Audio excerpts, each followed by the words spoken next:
Ini adalah gebrakan perdana webinar FKPPAI DPD Sumut yang pertama.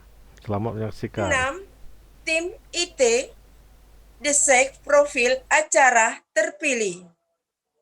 7. Humas A. Nasional A. R.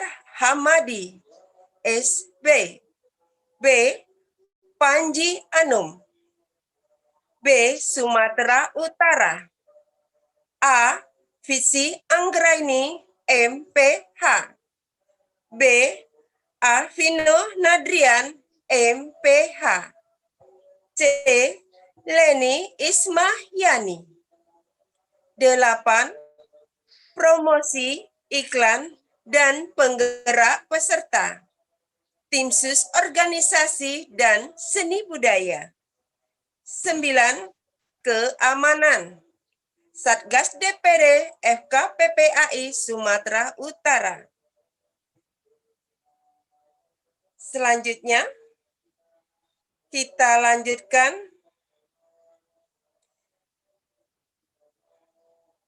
keynote speaker yang akan dipersilakan oleh Yang Mulia Ketua DPD FKPPAI Sumatera Utara kepada Bapak Ilyas Nasution SPD CH CHT GMH. Kepada Bapak Ilyas Nasution dipersilakan. Terima kasih Bunda Puji Lestari SPD yang sangat luar biasa, auranya bercahaya ya. Assalamualaikum warahmatullahi wabarakatuh. Salam sejahtera bagi kita semua. Om Swastiastu, Namo Buddhaya, salam kebajikan, Rahayu, Rahayu, Rahayu. Yang saya hormati Bapak Ketua Presidium Romo Ajis, kemudian yang saya hormati Ibunda Sekjen Bunda Dani, kemudian yang saya hormati Direktur Penyiaran FKPPAI Pusat, kemudian yang saya hormati seluruh ketua DPD yang tidak dapat saya sebutkan satu-satu, kemudian yang saya hormati seluruh ketua-ketua DPC di seluruh Indonesia, kemudian yang saya hormati seluruh divisi-divisi atau departemen atau biro di seluruh Indonesia, kemudian yang saya hormati seluruh anggota FKPPAI yang berhadir pada malam ini, kemudian yang saya hormati peserta yang hadir meskipun bukan anggota FKPPAI. Pertama, marilah kita mengucapkan puji syukur kita kepada Allah Subhanahu wa taala yang telah mempertemukan kita di acara Zoom nasional program kelima webinar FKPPAI. Pada malam ini kita bertemu dalam rangka webinar dan konsultasi FKPPAI DPD Sumatera Utara dengan judul Praktek Paranormal dan Pengobat Tradisional dalam Perspektif Undang-Undang dan yang nanti akan dijabarkan secara luas oleh speaker yaitu dari Divisi Advokasi dan Kesadaran Hukum DPD FKPPAI Sumatera Utara. Adapun keyakinan tentang kekuatan supranatural adalah budaya masyarakat. Kepercayaan kekuatan gaib telah menyebabkan banyaknya praktek paranormal. Kemudian dalam penelitian ini akan dibahas dan dilihat dari perspektif hukum pidana. Perilaku negatif dari peramal ini dikenal sebagai ilmu sihir, kemudian ada lagi kriminalisasi sihir dalam rancangan KUHP masih diperdebatkan, kemudian ketentuan mengenai tindakan mistis yang diatur dalam pasal 545, 546, dan 547 KUHP. Kemudian kepercayaan dalam kekuatan supernatural ini tidak lepas dari budaya masyarakat yang percaya pada kekuatan dari sebuah objek religio magis, alam, hukum adat, dan kepercayaan keberadaan roh dalam tulisan suci. Kepercayaan dan akan kekuatan supernatural memang merupakan bagian dari budaya kehidupan manusia. Keberadaan alam gaib atau alam di luar kehidupan nyata manusia diyakini memang benar adanya. Kekuatan sihir pun diyakini dalam berbagai agama dan aliran kepercayaan. Banyak pula yang memiliki indera keenam yang mampu memprediksi masa depan. Orang yang diyakini memiliki indera keenam bukan hanya di Indonesia, namun juga hampir di seluruh belahan dunia. Mereka yang memiliki kemampuan khusus tersebut sering disebut sebagai paranormal. Rasa keinginan tahuan masyarakat mengenai apa yang akan terjadi pada dirinya mendorong kemajuan profesi paranormal tersebut. Beberapa tokoh paranormal yang terkenal di tanah air juga banyak. Di antaranya Ustadz Ajis Hidayatullah, Kesaung, kemudian Ki Jogobodo, ada lagi Eyang Subur, almarhumah Mama Loren, dan sebagainya. Penawaran jasa paranormal sangat mudah ditemui di media. Bahkan paranormal yang sudah dikenal masyarakat tidak perlu mempromosikan jasanya juga ada. Penerima jasa akan mencari sendiri keberadaan paranormal tersebut melalui informasi dari penerima jasa lain yang berhasil atau bantuan paranormal tadi.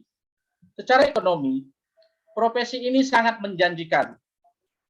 Paranormal dapat meminta bayaran dengan biaya jasa tinggi atau setinggi-tingginya tanpa ada standarisasi fee, seperti profesi dokter, psikolog, atau advokat.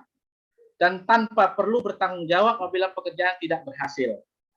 Apabila terjadi kesalahan, maka perbuatan paranormal tersebut tidak dapat dibuktikan.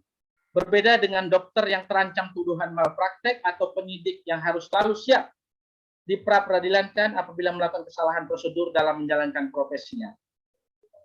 Berdasarkan penelusuran kompas.com, banyak paranormal yang sudah didatangi para caleg, baik dari wilayah Malang maupun di luar Malang.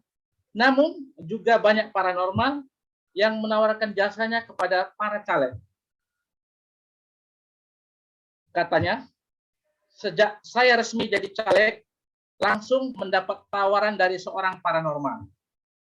Siap menjamin menang asal ada uang jaminan senilai 40 juta.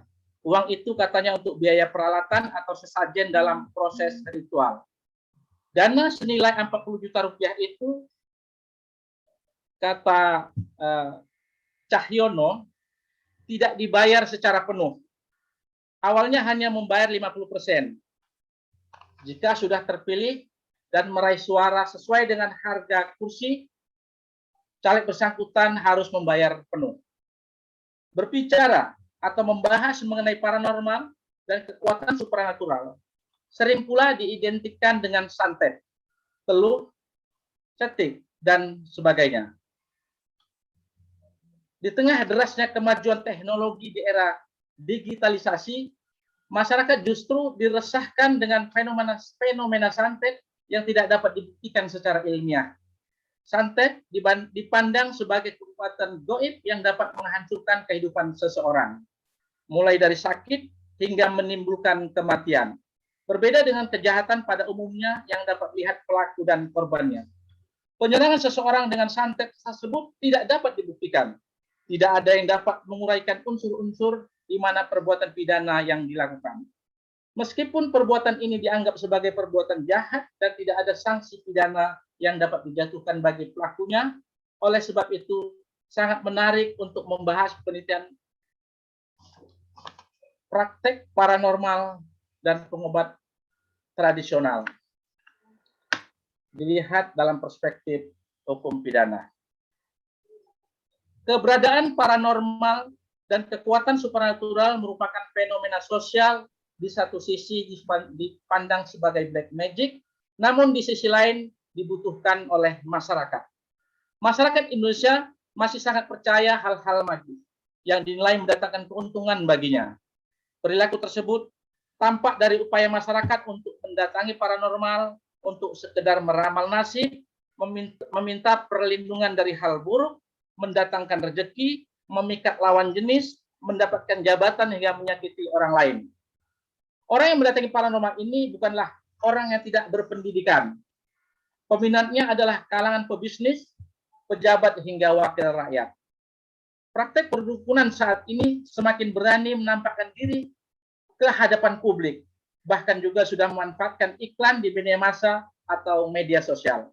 Atas dasar kepercayaan yang begitu kuat, tidak jarang mereka dituduh sebagai pelaku santet yang menyebabkan kematian seseorang menjadi korban main hakim sendiri. Menurut hasil penelitian, pada umumnya pelaku santet memiliki karakteristik sebagai berikut. Pertama, pelaku santet bersikap angkuh dan tidak disukai oleh lingkungan masyarakat sekitarnya. Kedua, pelaku santet berpendidikan rendah. Rata-rata hanya SD, bahkan ada di antaranya yang buta huruf. Tiga, pelaku santet mempelajari cara-cara melakukan santet dari seorang guru. Hanya ada satu orang yang mewarisi dari leluhurnya. Hanya segelintir orang yang mewarisi dari leluhurnya. Dengan kata lain, santet sebagian besar dipelajari sejak usia muda, sedikit sekali yang diwariskan. Keempat, pelaku telah menerima imbalan atau uang untuk melaksanakan tugasnya. Dengan kata lain, pekerjaan santet sudah merupakan profesi sampingan di samping bertani atau sebagainya. 5. Sebagian terbesar pelaku santet atas suruhan orang lain dan sedikit kali melakukannya hanya untuk kepentingan pribadi. 6. Kemudian sebagian besar pelaku berusia lanjut usia rata-rata di atas 50 tahun ke atas. Kemudian ketujuh, sebagian besar pelaku atau tukang santet bertempat tinggal jauh dari kota atau ibu kota kabupaten. Dengan kata lain, tempat tinggal mereka jauh dari suasana kota. Ini hasil penelitian dari salah satu guru besar. Saya membacakan tulisan Niluh Gede Yogi Artani SHMH, dosen Fakultas Hukum Universitas Mahasaraswati Denpasar. Kemudian lanjut, sistem hukum yang formal dan rasional hanya berusaha menjaring perbuatan lahiriah yang secara empiris dapat diidentifikasi dan dibuktikan hubungan kausalitasnya. Oleh karena itu, perbuatan yang bersifat mistis, gaib atau metafisik sulit diterima dalam sistem hukum yang formal dan rasional. Namun demikian, tidak berarti semua perbuatan yang berhubungan dengan masalah gaib tidak dapat diatur dalam sistem perundang-undangan yang formal dan Iya. Makanya. Sepanjang perbuatan tersebut yang berhubungan dengan masalah gaib dapat diidentifikasikan, dapat saja perbuatan itu diatur dalam hukum formal atau perundang-undangan. Dalam ketentuan hukum pidana Indonesia, kriminalisasi perbuatan mistis ini telah diatur dalam pasal 545, 546 dan 547 KUHP.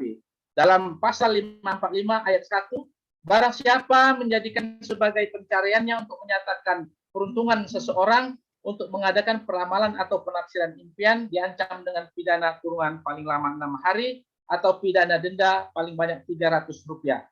Selanjutnya, di dalam ayat 2 dinyatakan, jika ketika melakukan pelanggaran belum melewat 1 tahun sejak adanya pemidanaan yang menjadi tetap karena pelanggaran yang sama, pidananya dapat dilipat duakan. Penjualan benda-benda magis juga digolongkan sebagai pelanggaran dalam hukum pidana. Dalam pasal 546 KUHP dinyatakan diancam dengan pidana kurungan paling lama 3 bulan atau pidana paling banyak Rp4.500. 1. Barang siapa menjual, menawarkan, menyerahkan, membagikan, atau mempunyai persediaan untuk dijual atau dibagikan jimat-jimat atau benda-benda yang dikatakan olehnya mempunyai kekuatan goib. Kedua, barang siapa mengajar ilmu-ilmu atau kesaktian-kesaktian bertujuan menimbulkan kepercayaan bahwa melakukan perbuatan pidana tanpa kemungkinan bahaya bagi diri sendiri. Pasal 547 menyatakan, seorang saksi yang ketika diminta untuk memberi keterangan di bawah sumpah menurut ketentuan undang-undang dalam sidang pengadilan memakai jimat-jimat atau benda-benda sakti diancam dengan pidana kurungan paling lama 10 hari atau pidana denda paling banyak Rp750.000. Rp50.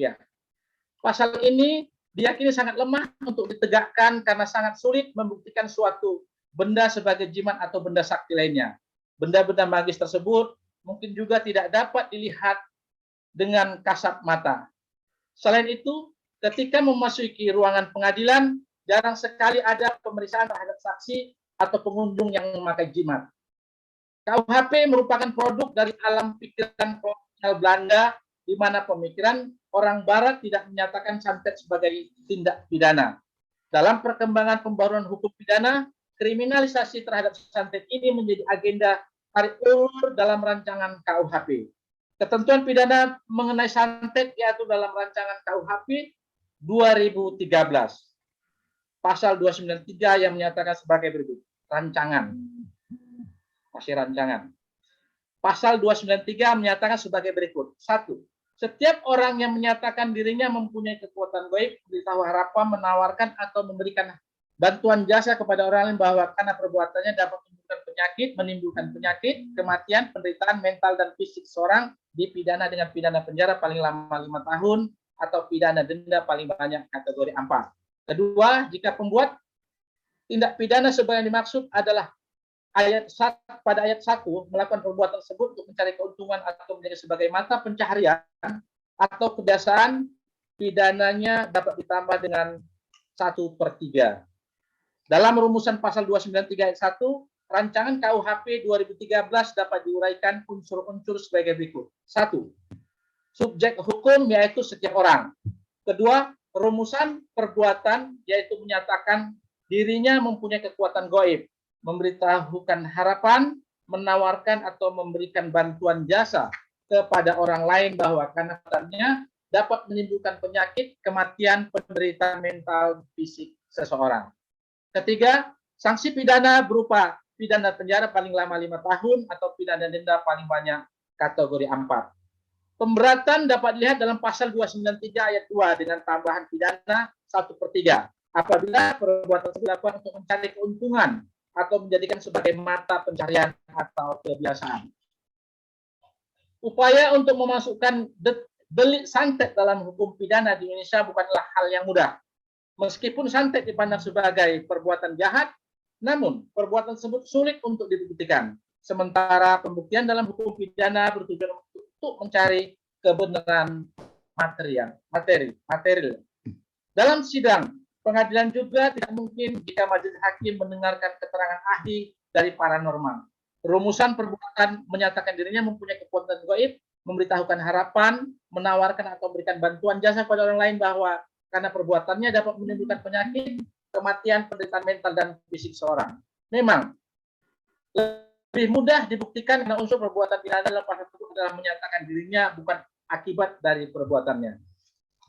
Kriminalisasi terhadap perbuatan menyatakan diri sebagai diatur dalam pasal 293 rancangan KUHP 2013 sebenarnya merupakan upaya perlindungan terhadap masyarakat agar tidak terjebak pada penipuan dilakukan oleh oknum-oknum yang tidak bertanggung jawab. Keyakinan masyarakat pada dukun, paranormal dan sebagainya atau pengobat tradisional seringkali berujung pada hal-hal yang tidak baik seperti pelecehan seksual dan juga menimbulkan kerugian materi atau penipuan. Demikian, meskipun terhadap pasien sangat mudah dilakukan dalam praktek, pertama, tidak ada standarisasi pembayaran atas jasa paranormal. Kedua, tidak ada konsekuensi bagi paranormal jika usahanya tidak membuahkan hasil. Ketiga, dalam kondisi pasien sakit atau teroperasi menginginkan sesuatu, maka ia akan mudah bertindak irasional dengan mengusahakan pembayaran yang diminta. Meskipun dengan menjual harta bendanya, apabila tujuannya belum terwujud, maka anggapan yang muncul hanyalah karena belum cocok dan perlu mencari paranormal lain atau belum jodoh. Kehadiran seseorang yang disebut paranormal tidak dapat dilepaskan dari hukum ekonomi, di mana selalu ada penawaran dan permintaan.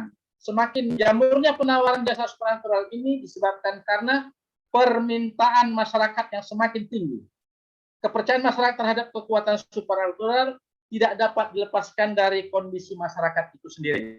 Sejak dulu yang mempercayai bahwa masyarakat percaya kekuatan gaib pada benda-benda di luar nalar manusia. Dalam perkembangan peradaban masyarakat Indonesia telah diketahui bahwa animisme dan dinamisme masih dipercaya oleh sebagian besar masyarakat.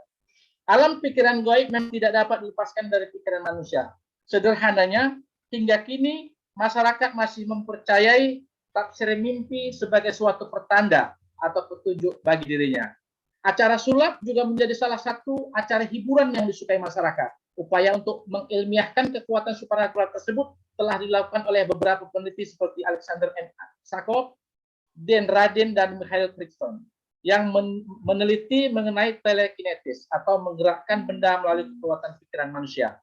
Sampai saat ini, masyarakat masih memiliki kepercayaan bahwa ada kekuatan supernatural yang dapat membantu kehidupan manusia.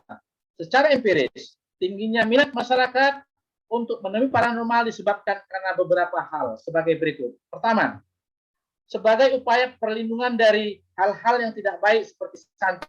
Biasanya untuk melindungi diri digunakan jimat-jimat yang telah melalui proses ritual. Kedua, untuk tujuan tertentu misalnya agar terlihat berwibawa, tampan dan cantik, agar dikasihani orang, dapat menambah jumlah pelanggan bagi yang berbisnis. Kemudian ketiga, timbulnya sakit aneh seperti mendadak tidak dapat bicara. Sakit hanya pada saat di ruangan atau jam tertentu yang tidak dapat diobati secara medis, namun dapat sembuh setelah melakukan ritual seperti meminum air, mengaturkan sesajen, dan lain-lain. Keempat, keinginan untuk mengetahui masa depan. Prediksi masa depan biasanya dilakukan dengan metode ramalan, seperti ramalan garis tangan atau palmistry, kemudian kartu tarot, bentuk wajah, bentuk tanda tangan, dan lain sebagainya. Ramalan masa depan dilakukan sebagai bahan pertimbangan dalam mengambil keputusan yang dianggap penting dalam kehidupan manusia di tengah masyarakat. Kelima, untuk mendapatkan suatu jabatan tertentu, memenangkan suatu pertandingan, menjadi wakil rakyat, serta untuk menjatuhkan pihak lawan. Kemudian keenam, untuk mengetahui keinginan atau pesan dari leluhur atau seseorang yang sudah meninggal dunia. Misalnya, mendatangi paranormal untuk menanyakan pemakaman yang diinginkan dari keluarga yang baru meninggal atau bertanya mengenai leluhur yang reinkarnasi pada keturunan yang dilahirkan, maka bertanyalah kepada paranormal. Kepercayaan terhadap kekuatan supernatural memang sulit untuk dihilangkan. Hal ini tidak lepas dari pengaruh hukum adat yang dianut oleh bangsa Indonesia. Kemudian menurut Kunchara Ningrat menyebutkan bahwa sikap hukum adat adalah religio magis. Adapun sifat ini mempunyai unsur-unsur sebagai berikut. Pertama, kepercayaan terhadap makhluk-makhluk halus, roh-roh dan hantu yang menempati seluruh alam semesta dan khusus gejala-gejala alam, tumbuh-tumbuhan, binatang, tubuh manusia, dan benda-benda. Kedua, kepercayaan terhadap kekuatan sakti yang meliputi seluruh alam semesta, khusus terdapat dalam peristiwa-peristiwa luar biasa, tumbuh-tumbuhan yang luar biasa, binatang-binatang yang luar biasa, benda-benda yang luar biasa, dan suara-suara yang luar biasa. Ketiga, anggapan bahwa kekuatan sakti yang pasif itu dipergunakan sebagai kekuatan inner power atau inner beauty dalam berbagai perbuatan gaib untuk mencapai kemauan manusia atau menolak bahaya gaib, disebut adi kodrati. Keempat, anggapan bahwa kelebihan kekuatan sakti dalam alam menyebabkan keadaan krisis, menyebabkan timbulnya berbagai macam bahaya gaib yang hanya dapat dihindari atau dihindarkan dengan berbagai pantangan-pantangan. Kemudian, kekuatan supernatural juga dikenal dalam berbagai agama, keberadaan roh jahat dan harus diusir juga terdapat dalam kitab suci. Oleh sebab itu, memang tidak mudah untuk menghilangkan kepercayaan masyarakat akan kekuatan supranatural. Kemudian, penutup, kepercayaan mengenai kekuatan supranatural merupakan budaya masyarakat. Kepercayaan akan kekuatan supranatural ini menimbulkan banyaknya praktik paranormal. Paranormal dapat memiliki konotasi positif dan negatif. Perilaku negatif dari paranormal ini dikenal dengan julukan santet. Kriminalisasi santet dalam rancangan KUHP hingga kini masih diperdebatkan. Ketentuan mengenai perbuatan mistik telah diatur pasal 545, 546, dan 547 KUHP. Kepercayaan akan kekuatan supranatural ini tidak lepas dari budaya masyarakat yang mempercayai kekuatan dari suatu benda. Sikap religius ini dalam hukum adat dan kepercayaan akan keberadaan roh dalam kitab suci. Demikian ulasan sinopsis yang saya sampaikan, dan saya ucapkan Assalamualaikum warahmatullahi wabarakatuh. Rahayu, rahayu, rahayu.